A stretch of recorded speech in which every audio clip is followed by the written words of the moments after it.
pendant des millénaires, vous avez appris que Dieu existe, mais Satan existe. Et que Dieu, ce que lui veut pour ses enfants, c'est le bien. Dieu, ce qu'il veut pour ses enfants, c'est la réussite. Mais Satan vient s'opposer à la bénédiction des enfants de Dieu.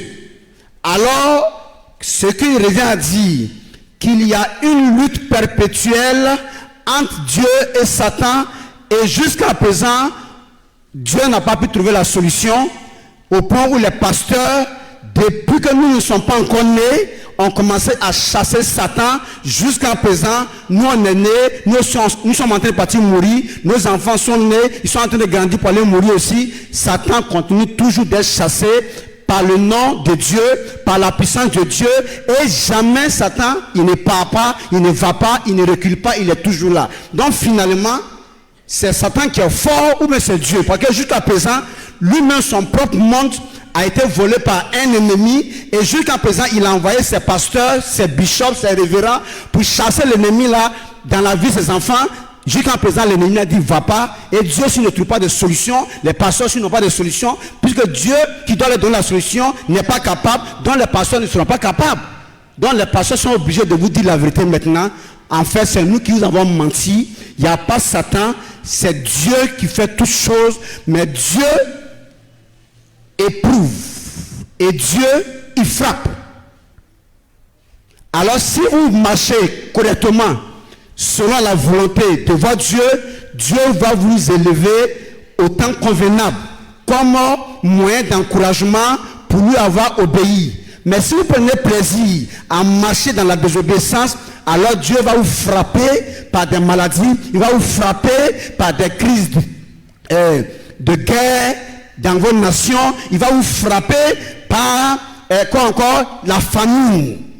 Donc voilà ce que Dieu a toujours été depuis la nuit des temps, mais les pasteurs dans leur ignorance se sont laissés enseigner par des blancs qui avaient pour objectif de venir piller nos ressources, de venir piller nos biens, de venir piller nos richesses. Donc qu'est-ce qu'ils ont fait? Ils ont emmené la formule qui dit quoi?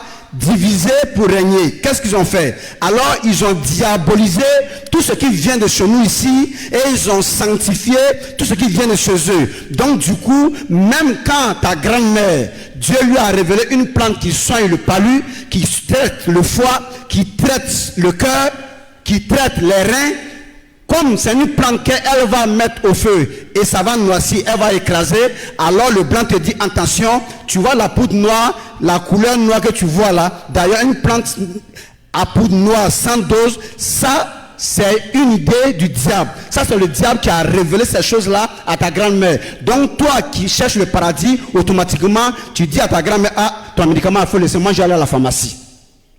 Donc on a laissé les plantes de nos grand-mères, elles sont mortes avec la connaissance. Nous sommes allés vers eux à la pharmacie croyant que nous allons trouver la solution chez eux. Et plus tard, des années plus tard, quand ils ont su que nos grands-mères, nos arrière-grands-mères qui avaient ces connaissances sont partis avec cette connaissance très éloignée de notre génération, ils reviennent maintenant pour nous dire en fait, les médicaments pharmaceutiques, la faites attention, à cause du produit chimique, c'est dangereux pour la santé. Et on leur demande, donc comment on fait maintenant? Ils disent, non, vous devez retourner au bio. On dit, le bio c'est quoi? C'est les plantes que nos grands-mères nous avaient conseillé, que vous avez diabolisé là. Vous nous demandez de revenir aujourd'hui à ça, que c'est ce qui est la vérité. Pourquoi vous avez fait ça? Première chose que les blancs vont répondre. Parce qu'un temps de jugement de Dieu est arrivé.